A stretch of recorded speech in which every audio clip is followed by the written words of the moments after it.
Hello viewers, welcome to my channel. आज हम श्री शिव महापुराण का रुद्र संहिता का 5वां खंड का पहला अध्याय पढ़ेंगे। तारकासुर की तपस्या एवं वरदान प्राप्ति। नारद जी बोले, हे प्रभु, आपने मुझे कुमार कार्तिकेय और श्री गणेश के उत्तम तथा पापों को नाश करने वाले चरित्र को सुनाया।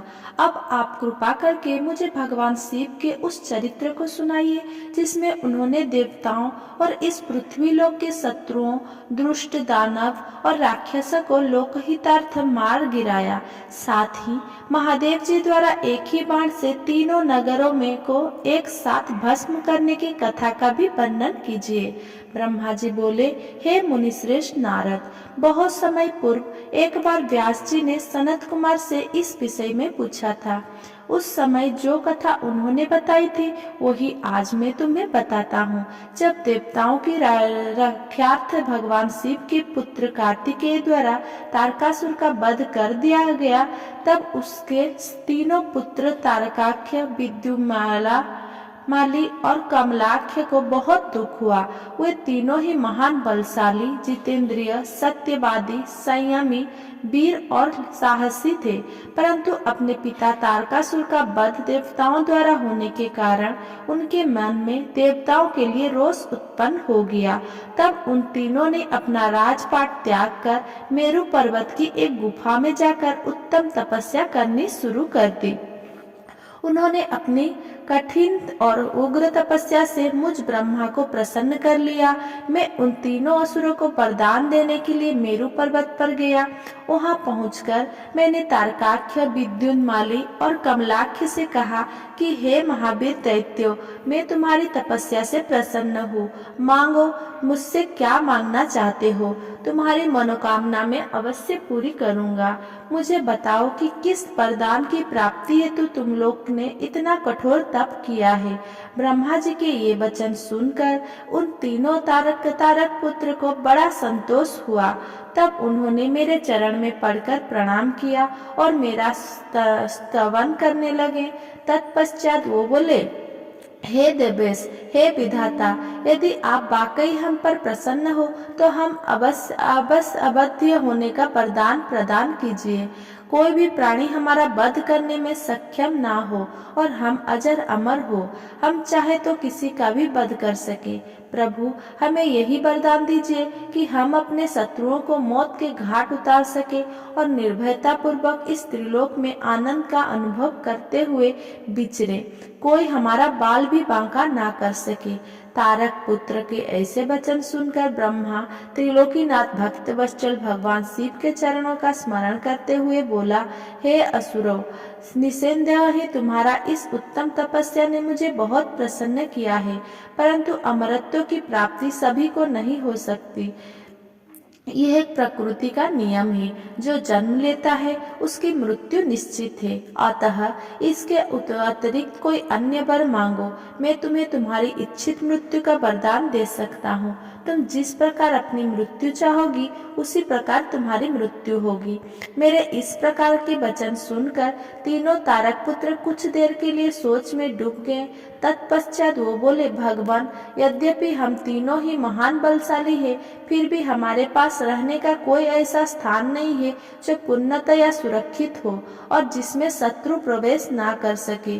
प्रभु, आप हम तीनों भाइयों के लिए 3 ऐसे नगरों का निर्माण करें जो पूर्णतया सुरक्षित हो। ये तीनों अद्भुत नगर संपूर्ण धन संपत्ति और वैभव से शोभित हो तथा अस्त्र शस्त्र की सभी सामग्रियां भी वहां उपस्थित हो और उसे कोई भी नष्ट ना कर सके। तब तारकाख्य ने अपने लिए सोने का, कमलाख्य ने चांदी का तथा विद्युन्माली ने कठोर लोहे का बना नगर वरदान में मांगा। साथ ही उन्होंने ये भी कहा कि ये तीनों पूर्व दोपहर अभिजीत मुहूर्त में चंद्रमा के पुष्प नक्षत्र में होने पर एक साथ मिला करेंगे। ये तीनों ही महल आकाश में नीले बादलों में एक के ऊपर एक रहेंगे तथा जन साधारण सहित किसी को भी नहीं दिखाई देंगे। एक सहस्र वर्ष बाद जब पुष्करावर्त नामक काले बादल बरस रहे हो, उस समय जब तीनों महल आपस में मिले, तब हम सबके वंदनीय भगवान शिव असंभव रथ पर रथ पर बैठकर एक ही बाण से हमारा नगरी सहित हमारा भी वध करे। इस प्रकार तारकासुर के पुत्र के मांगे वरदान को सुनकर मैं मुस्कुराया और तथास्तु कहकर उनका इच्छित वर उन्हें प्रदान कर दिया। फिर मैं दानव को बुलाकर ऐसे तीन लोगों को बनाने की आज्ञा देकर मैं वहां से अपने लोक को लौट आया। मैंने मेहनत से तारकाख्य के लिए सोना का, कमलाख्य के लिए चांदी का और विद्युत माली के लिए लोहे की उत्तम लोकों का निर्माण किया। ये तीनों ही लोग सभी साधनों और सुविधाओं से संपन्न थे। इन तीनों एक के ऊपर एक करके, एक को आकाश में, एक को स्वर्ग में और स्वर्ग के ऊपर और तीसरे को पृथ्वी लोक में स्थिर कर दिया। तत्पश्चात तीनों असुरों की आज्ञानुसार मैं भी वहीं पर निवास करने लगा। तारकाख्य, कमलाख्य और विद्युतमाली तीनों ही सदैव शिव भक्ति में लीन रहा करते थे। इस प्रकार वे तीनों ही असुर अब आनंद पूर्वक अपने अपने लोकों में सुख को भोगने लगे। दूसरा अध्याय, देवताओं की प्रार्थना। नारद जी बोले, हे पिताश्री, जब तारकासुर के तीनों पुत्र तारकाख्य, कमलाख्य और विद्युतमाली आनंद पूर्वक अपने अपने लोकों में निवास करने लगे, तब फिर आगे क्या हुआ? ब्रह्मा जी बोले, हे नारद, तारका पुत्र के तीनों लोकों के अद्भुत तेज से दग्ध होकर सभी देवतागण देवराज इंद्र के साथ दुखी अवस्था में ब्रह्मलोक में मेरी शरण में आए। वहां मुझे नमस्कार करने के पश्चात देवताओं ने अपना दुख बताना शुरू किया। वे बोले, हे विधाता, त्रिपुरों के स्वामी, तारकाख्य, कमलाख्य और विद्युतमाली नामक तीनों तारका पुत्र ने हम सभी देवताओं को संतप्त कर दिया है। भगवान, अपनी रक्षा के लिए हम सभी आपकी शरण में आए हैं। प्रभु, आप हमें उनके वध का कोई उपाय बताइए, ताकि हम अपने दुखों को दूर करके पुनः पहले की भांति अपने लोक में सुख से रहने सके। ये सुनकर मैंने उनसे कहा, हे देवताओं, तुम्हें इस प्रकार उन तारका पुत्र से डरने की कोई आवश्यकता नहीं है। तुम्हारी इच्छा के अनुसार मैं तुम्हें उनके वध का उपाय बताता हूँ। उन तीनों ही असुरों को मैंने वरदान प्रदान किया है, अतः मैं उनका वध नहीं कर सकता। इसीलिए तुम सब भगवान शिव की शरण में जाओ, वही तुम्हारी इस दुख की घड़ी में सहायता करेंगे। तुम उनके पास जाकर उन्हें प्रसन्न करो। मुझ ब्रह्मा के ये वचन सुनकर सभी देवता अपने स्वामी देवराज इंद्र के नेतृत्व में भगवान शिव के पास कैलाश पर्वत पर पहुँचे। वहाँ सबने भक्ति भाव से भगवान शिव को प्रणाम किया और उनकी स्तुति करने लगे। तत्पश्चात देवता बोले, हे महादेव जी, तारकासुर के तीनों पुत्र ने हमें परास्त कर दिया है। यही नहीं, उन्होंने सभी ऋषि मुनियों को भी बंदी बना लिया है। वे उन्हें यज्ञ नहीं करने देते। चारों ओर हाहाकार मच गया है। उन्होंने इस त्रिलोक को अपने बस में कर लिया है और पूरे संसार को नष्ट करने में लगे हुए हैं। ब्रह्मा जी द्वारा इन तीनों को अवध्य होने का वरदान मिला है। इसी कारण वे तीनों बलशाली दानव मदांध हो चुके हैं और मनुष्य और देवताओं को तरह तरह की प्रताड़ित कर रहे हैं। भक्त बत्सल, हे करुणा निधान, हम सब देवता परेशान होकर आपकी शरण में इस आशा के साथ आए हैं कि आप हम सब की उन तीनों असुरों से रक्षा करेंगे तथा इस पृथ्वी और स्वर्ग को उनके आतंकों से मुक्ति दिलाएंगे। भगवान, इससे पहले कि वे इस जगत का ही विनाश कर दे, आप उनसे हम सबकी रक्षा करें। तीसरा अध्याय, भगवान शिव का देवताओं को विष्णु के पास भेजना। ब्रह्मा जी बोले, हे नारद, इस प्रकार सब देवताओं ने त्रिलोकीनाथ भगवान शिव को उन तीनों तारका पुत्र के आतंक के विषय में सब कुछ बतलाया। तब सारी बातें सुनकर भगवान शिव बोले, हे देवताओं, मैंने तुम्हारे कष्टों को जान लिया है। मैं जानता हूँ कि तारकाख्य, कमलाख्य और विद्युतमाली ने तुम्हें बहुत परेशान किया हुआ है, परंतु फिर भी वे तीनों पुण्य कार्य में लगे हुए हैं। वे तीनों मेरे भक्त हैं और सदा मेरे ध्यान में निमग्न रहते हैं। भला मैं उन अपने भक्तों को कैसे मार सकता हूँ? वे तीनों तारका पुत्र पुण्य संपन्न है। वे प्रबल होने के साथ साथ भक्ति भावना भी रखते हैं। जब तक उनका पुण्य संचित है और वे मेरी आराधना करते रहेंगे, मेरे लिए उन्हें मारना असंभव है, क्योंकि स्वयं ब्रह्मा जी के अनुसार मित्रद्रोही से बढ़कर कोई भी पाप नहीं है। जब वे तीनों असुर नियम पूर्वक मेरी पूजा आराधना करते हैं, तो मैं क्यों बिना किसी ठोस कारण से उनका वध करूं? हे देवताओं, इस समय मैं तुम्हारी कोई सहायता नहीं कर सकता, अतः तुम सब श्रीहरि विष्णु की शरण में जाओ। अब वे ही तुम्हारा उद्धार करेंगे। भगवान शिव की आज्ञा पाकर सभी देवताओं ने उन्हें पुनः हाथ जोड़कर प्रणाम किया और श्रीहरि विष्णु से मिलने के लिए उनके पास वैकुंठ लोक को अलोक की ओर चल दिए। उन्होंने अपने साथ मुझ ब्रह्मा को भी ले लिया। वैकुंठ लोक पहुंचकर सब देवताओं ने भक्ति पूर्वक श्री हरि को प्रणाम किया और उन्हें भगवान शिव द्वारा कही गई सब बातों से अवगत कराया। देवताओं की बातें सुनकर भगवान विष्णु बोले, हे देवताओं, ये बात सत्य है कि जहाँ सनातन धर्म और भक्ति भावना हो, वहाँ ऐसा करना उचित नहीं होता। तब देवता पूछने लगे कि प्रभु हम क्या करें, हमारा दुख कैसे दूर होगा? प्रभु आप शीघ्र ही उन तारका पुत्र के वध का कोई उपाय कीजिए, अन्यथा हम सभी देवता अकाल ही मृत्यु का ग्रास बन जाएंगे।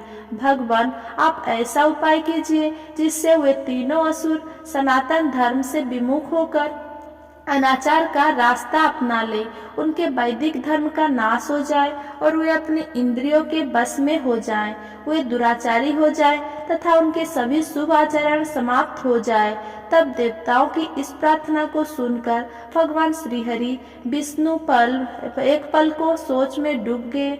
तत्पश्चात बोले, तारका पुत्र तो स्वयं भगवान शिव के भक्त है, परंतु फिर भी जब तुम सब मेरी शरण में आए हो तो मैं तुम्हें निराश नहीं करूंगा, तुम्हारी सहायता अवश्य ही करूंगा। तब श्रीहरि विष्णु ने मन ही मन यज्ञ का स्मरण किया। उनका स्मरण होते ही यज्ञगण तुरंत वहां उपस्थित हो गए। वहां श्रीहरि को नमस्कार करके उन्होंने पूछा कि प्रभु आपने हमें यहाँ क्यों बुलाया है? तब श्रीहरि मुस्कुराए और बोले कि हमें तुम्हारी सहायता की आवश्यकता है, इसीलिए हमने तुम्हारा स्मरण किया है। तब वे देवगण इंद्र से बोले कि हे देवराज, आप त्रिलोक की विभूति के लिए यज्ञ करें। यज्ञ के द्वारा ही तारका पुत्र के तीनों पुत्र का विनाश संभव है। भगवान श्रीहरि विष्णु के ये वचन सुनकर सभी देवताओं ने आदर पूर्वक विष्णु जी का धन्यवाद किया और उन्हें प्रणाम किया करने के पश्चात यज्ञ के ईश्वर की स्तुति करने लगे। तत्पश्चात उन्होंने बहुत विशाल यज्ञ का आयोजन किया।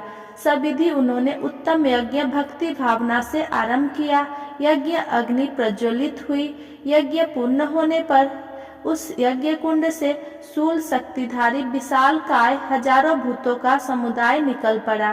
तत्पश्चात अनेक रूपों में से युक्त नाना बीजधारी कालाग्नि रुद्र के समान तथा काल सूर्य के समान प्रकट हुए उन भूतों ने भगवान विष्णु को नमस्कार किया। उन भूतगणों के आज्ञा देते हुए विष्णु जी बोले, हे भूतगणों, देव कार्य को पूरा करने के लिए तुम जाकर त्रिपुरों को नष्ट करो। विष्णु जी की आज्ञा सुनकर वे भूतगण दैत्य के उस महाशुभ सुंदर नगर त्रिपुरों की ओर चल दिए। जब उन्होंने त्रिपुर नगरी में घुसना चाहा तो वहां के तेज से वे भस्म हो गए। जो भूतगण बचे वे लौटकर भगवान विष्णु के पास वापस आ गए तथा उन्होंने श्रीहरि को इस बात की सूचना दी। जब भगवान विष्णु को इस प्रकार भूतगणों के नगरी के तेज से जलने की जानकारी हुई तो वे अत्यंत चिंतित हो गए। तब उन्होंने देवताओं को समझाया कि वे अपनी चिंता त्याग कर अपने अपने लोकों को जाएं। मैं इस संबंध में विचार करके आपके लाभ के लिए यथासंभव कार्य करूंगा। मैं तारकाख्य, कमलाख्य और विद्युतमाली नामक तीनों असुरों को शिव भक्ति से विमुख करने का प्रयास करता हूँ, तभी उन पर विजय पाना संभव होगा। जब श्रीहरि को प्रणाम करके सभी देवता अपने अपने लोकों का वापस लौट गए। चौथा अध्याय नास्तिक शास्त्र का प्रादुर्भाव। ब्रह्मा जी नारद से बोले, तब भगवान श्री हरि विष्णु ने अपनी आत्मा के तेज से अत्यंत तेजस्वी एक मायावी पुरुष प्रकट किया। उसका सिर मुंडा हुआ था, उसने अत्यंत गंदे वस्त्र पहने हुए थे। उसके एक हाथ में लकड़ी का एक कटोरा तथा दूसरे हाथ में झाड़ू थी। उसने अपने मुख पर वस्त्र लपेट रखा था।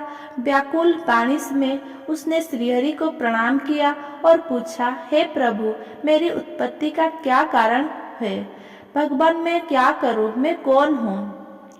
तब श्रीहरि विष्णु ने उत्तर दिया, हे वत्स्य, तुम मेरे शरीर से ही उत्पन्न हुए हो, इसीलिए तुम अरिहो नाम से जाने जाओगी। तुम्हें मैंने एक विशेष कार्य के लिए उत्पन्न किया है। तुम बड़े मायावी हो।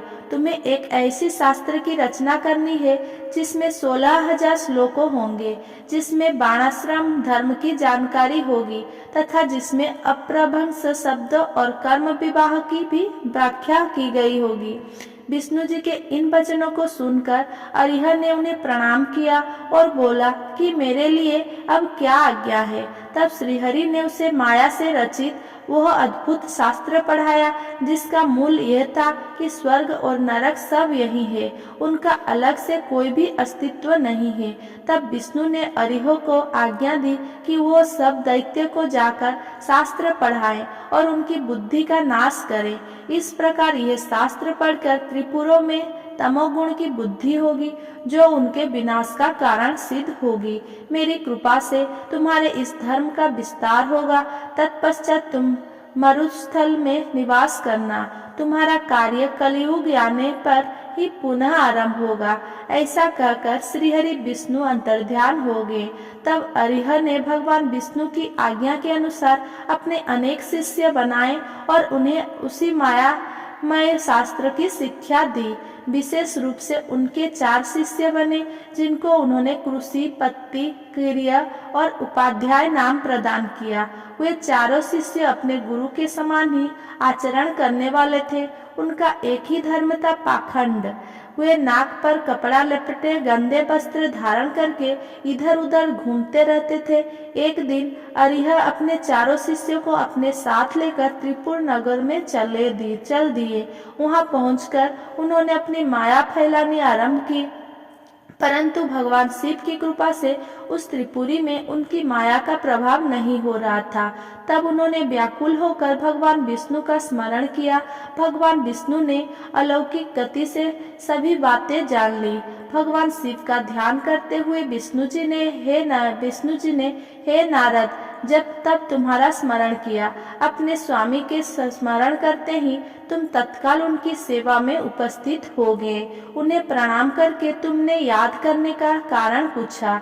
तब श्रीहरि ने तुम्हें आज्ञा प्रदान की कि तुम अरिह और उसके शिष्य को साथ लेकर त्रिपुर नगरी में प्रवेश करो और वहां के निवासियों को मोहित करके उन्हें माया से अतोप्रत उस शास्त्र की शिक्षा प्रदान करो। अपने आराध्य भगवान श्रीहरि की आज्ञा शिरोधार्य कर तुम उन पाखंडी ब्राह्मणों को साथ लेकर त्रिपुर नगरी की ओर चल दिए। वहां जाकर तुम तारकाख्य, कमलाख्य और विद्युतमाली नामक त्रिपुर स्वामियों से मिलना तथा उनसे उस मायामय शास्त्र की प्रशंसा करने लगे। तुमने उन्हें बताया कि तुम इसी शास्त्र से शिक्षा ग्रहण करते हो। यह बात जानकर उन त्रिपुर स्वामियों को बड़ा आश्चर्य हुआ और वे उस मायामय शास्त्र की माया से मोहित होने लगे। तब उन्होंने अरिह को अपना गुरु बना लिया और उनसे दीक्षा लेने लगे। यह देखकर त्रिपुरों के अन्य निवासी भी उन मायावी शिष्यों एवं उनके गुरु से शिक्षा ग्रहण करने लगे। आगे क्या हुआ जानने के लिए मेरा चैनल को सब्सक्राइब करें, मेरे वीडियो को लाइक, कमेंट, शेयर करें। धन्यवाद।